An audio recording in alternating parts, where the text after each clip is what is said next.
De entablar contacto con nuestro invitado. Está Manuel Morales, él es el representante de CONADE. Primero vamos a abordar sobre el encuentro que tuvieron a nivel nacional y las conclusiones. ¿Qué conclusiones han arribado en este encuentro? Estamos con el señor Morales. Muy buen día, bienvenido a la revista 4060.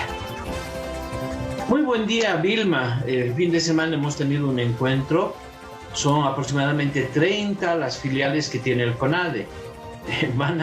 Un poquito les va a extrañar, pero 22 de ellas están fuera del país, en diferentes lugares donde bolivianos están organizados, y 8 en el país. Entonces, hemos aprobado un documento que es una declaración democrática, que la vamos a socializar, que es muy importante porque sería como un documento central sobre qué es la democracia y cómo pensamos luchar por la democracia y reivindicarla.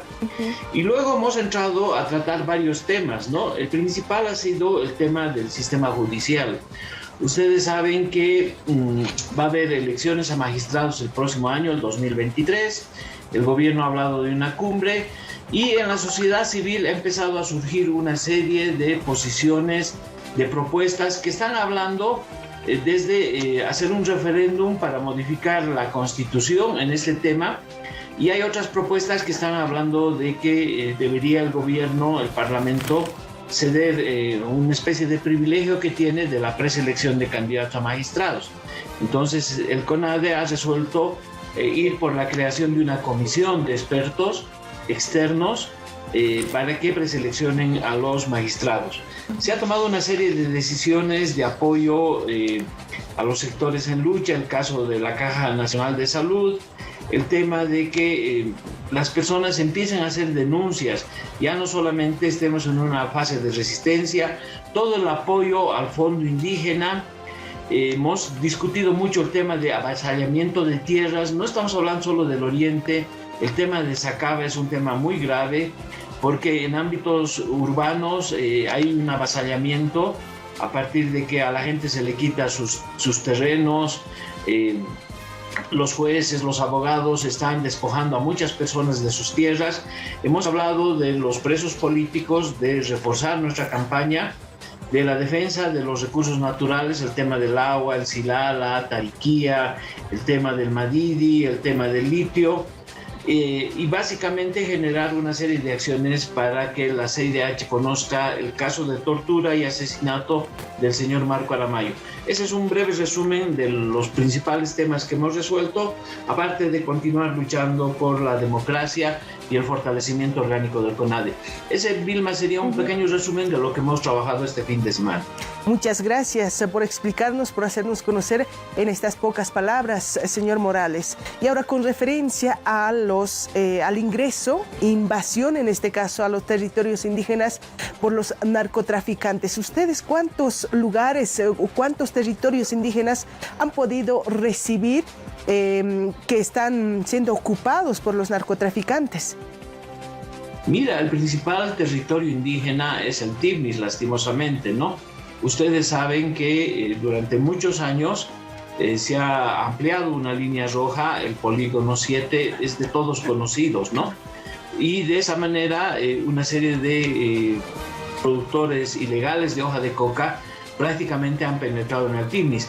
De acuerdo a los datos que nosotros tenemos y que están respaldados por la ONUDC, que es la Oficina de las Naciones Unidas para el monitoreo, ¿no?, de los cultivos de coca, resulta que el narcotráfico ha penetrado de manera masiva el Parque Amboró en Santa Cruz, se ha penetrado al Parque Carrasco, hay una penetración de cultivos del narcotráfico en el Madidi, y ahora tenemos un registro de la nueva denuncia que ha hecho la CIDOC, donde en localidades, en territorios indígenas, en tierras bajas, también hay nuevos cultivos. ¿Qué significa esto? Que el narcotráfico se ha extendido. Al principio eran solo 2 departamentos. Acuérdense que en La Paz, con los yungas, y en Cochabamba, los yungas de Mandiola, son las únicas zonas originarias ancestrales. Luego se han ampliado los cultivos al Chapare. Pero ahora resulta que hay 4 departamentos, Vilma, donde se está sembrando hoja de coca para el narcotráfico. En algunas zonas de La Paz, de Cochabamba, el Beni, Santa Cruz, y ahora se ha sumado Pando con nuevas denuncias. Entonces, por eso es que nosotros el día de ayer hemos amplificado la denuncia del SIDOB orgánico, porque están denunciando ellos ya específicamente la penetración del narcotráfico con fábricas, con pistas en territorios indígenas, y esto realmente es inaceptable, esto no puede darse, y por eso mismo hemos hecho esta denuncia junto al SIDOB orgánico para que el gobierno tome cartas en el asunto sobre este tema. Ya se hizo entonces la denuncia respectiva de estas invasiones en los territorios indígenas. Como CONADE específicamente, ¿qué acción más se estima realizar? Bueno, mira, como CONADE hemos estado haciendo una serie de denuncias, muy preocupados. Las dos últimas te voy a comentar que hemos hecho son las siguientes. La más grave, que la hemos realizado los anteriores días, es señalar que el gobierno le está dando una ventaja estratégica al narcotráfico al haber inutilizado el mantenimiento de los helicópteros. ¿Qué significa esto? La UE-Link, ¿no?, es una instancia que estaba en el gobierno de Evo Morales, a la cabeza del ministro Carlos Romero, que tenía que hacer el mantenimiento a los helicópteros que habían quedado de la DEA, que se quedó en Bolivia y luego fue expulsada. Entonces hubo un acto de corrupción en la UE-Link y al final estos helicópteros ya no han sido mantenidos porque hay que ponerles repuestos, hay que hacerles el mantenimiento, y el día de hoy no existen helicópteros para la lucha antidrogas. Eso lo decimos con absoluta claridad, y eso es darle una ventaja estratégica al narcotráfico. Eso únicamente lo puede hacer un Estado que esté involucrado o apoyando el narcotráfico. Entonces, fíjate que van varias denuncias que están saliendo en el sentido de que el Estado, las principales autoridades, apoyan o socapan o en cierta forma se hacen de la vista gorda por acción o por omisión. En este caso, la denuncia específica que hemos hecho es que Bolivia no está incorporando helicópteros en la lucha antidrogas, y eso le da una ventaja grande a los narcotraficantes porque seguramente las fuerzas del UMOPAR, de la FELCC, las fuerzas de tarea conjunta estarán entrando a pie, en camionetas a las zonas o en avionetas, pero no sé cómo harán pues la intercepción. Ese es un tema muy sensible que hemos estado denunciando. El otro tema que hemos denunciado hace mucho tiempo es que había un diputado del MAS en los Yungas que internó un camión entero con hoja de coca a la zona roja de Oruro. Y tú me vas a decir, ¿en Oruro hay zonas rojas del narcotráfico? Sí, hay. Son unas zonas que están yendo hacia el norte de Potosí, y nosotros hicimos la denuncia de que había un diputado del MAS, cocalero de los Yungas, que estaba internando un camión con hoja de coca a la zona roja y que fue interceptado, y ahora resulta que recién el ministro de gobierno, el señor del Castillo, ha formalizado ya una querella contra este diputado. Bueno, esas son las acciones que a veces el CONADE o algunos miembros del CONADE realizamos y que a veces la ciudadanía no sabe, pero sí, yo te ratifico que para nosotros el narcotráfico, como dice la misma ley, al dañar la salud y los intereses nacionales, es una actividad que debería ser combatida de manera enérgica desde el Estado y desde la sociedad civil. Hablamos entonces del diputado Velázquez, ¿no?, quien ha sido denunciado por el mismo ministro de Gobierno, Eduardo del Castillo, y bueno, seguramente las investigaciones que ameritan por parte de las autoridades llamadas por ley, es decir, los administradores de la justicia, van a hacer conocer lo que en realidad existe en medio de estas denuncias. Señor Morales, y por otro lado, también cambiando de tema, hay un acuerdo entre el gobierno y la COP sobre el incremento salarial. Haber básico 3%, salario mínimo 4%. ¿Qué opinión le merece? Mira, estos temas ya son recurrentes, ¿no? El gobierno tiene un discurso de que la economía se ha disparado, que estamos sobre un crecimiento del 9% del PIB, que este año vamos a superar el 5% de crecimiento. Entonces corresponde pues dar un doble aguinaldo y corresponde un alza del salario que compense la devaluación que históricamente han tenido los salarios de los trabajadores. En ese contexto, el gobierno al principio dijo 1%, y el día de ayer han logrado una negociación intermedia, por supuesto, pero esto le da estabilidad al gobierno del MAS. Los empresarios seguro van a seguir protestando porque van a considerar que ese aumento salarial es todavía muy grande. En ese contexto, el gobierno lo único que está haciendo es solucionar su problema de legitimidad, de que los obreros no salgan a protestar, aunque yo creo que igual van a salir este 1 de mayo, que será celebrado el 1 o el 2 es feriado, el 1. Entonces los trabajadores por supuesto que van a salir a protestar. ¿Por qué?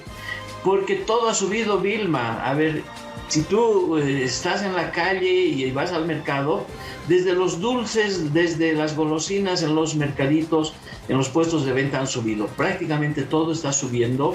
El tema del pan cada vez se hace más pequeño y por lo tanto la gente sabe que la economía del país no está bien. Este incremento salarial evidentemente solo beneficia a un pequeño sector de la población que reciben salarios. El resto de la gente se la gana vendiendo lo que se puede en la calle, haciendo comercio, y por eso nosotros pensamos que esta es una solución no de fondo todavía del tema salarial, y que el gobierno ha logrado un acuerdo con la COP para salvar su estabilidad y que los obreros, los trabajadores no salgan a manifestarse contra el gobierno de Luis Arce. ¿Y eso significaría entonces de que va a seguir subiendo los productos en sus precios? Y por otro lado, y también con referencia a este acuerdo que se ha entrado con la Central Obrera Boliviana, ¿tendría tintes políticos? Sí, por supuesto. Pero, Vilma, hay dos factores que la ciudadanía tiene que tomar conciencia, que son dos factores que están ya sobre nuestra cabeza, sobre nuestra economía. Uno es el tema del incremento del precio del trigo y de la harina del trigo. Ustedes saben que Bolivia, de 3 marraquetas que se producen en el país, 2 son prácticamente hechas con harina importada o con trigo importado, que luego es molido. Una sola marraqueta de 3 es hecha con harina nacional. Los empresarios soyeros que podrían ampliar la producción de trigo dicen no nos conviene porque el precio es muy bajo. Entonces el gobierno tiene un gravísimo problema ahí. Eso significa que cualquier momento puede seguir incrementándose el precio, ya no solo de la harina, estamos hablando de la manteca, estamos hablando de los otros insumos para hacer pan, y cualquier momento podríamos tener un problema de subida de ese producto. Ahora bien, lo mismo pasa con la importación de gasolina y de diésel. Ustedes saben que ahora estamos poniendo más subvención para la importación de gasolina y diésel, que han subido mucho más por el tema de la guerra o la invasión de Rusia a Ucrania. En consecuencia, esas dos medidas van a ser subvencionadas por el gobierno. El gobierno va a destinar más plata y con eso nos estamos adentrando a una crisis un poquito más grave. Y el otro problema, Vilma, es que nos lo estamos comiendo las reservas internacionales, es decir, la platita en dólares que están en los bancos, cada día van saliendo más debido a que el gobierno mantiene un precio rígido del boliviano respecto al dólar y las divisas se nos están saliendo ya que estamos importando demasiado producto. El gobierno prometió que el Plan Nacional de Desarrollo iba a ser de sustitución de importaciones y todos los días vemos más contrabando, todos los días vemos más importaciones y todos los días vemos que la capacidad productiva del sector boliviano está debilitada. Entonces eso va a generar una presión económica y seguramente en los próximos meses o en los próximos años va a haber una crisis muy sentida por la población, porque este es el modelo al cual nos está llevando el gobierno de Luis Arce, a una crisis que se viene en el inmediato o en el mediano plazo. Señor Morales, muchísimas gracias por estar junto a nosotros, hablar sobre estos temas que han surgido en las últimas horas y también que la población boliviana está atenta a todo lo que acontece. Será hasta cualquier otro momento.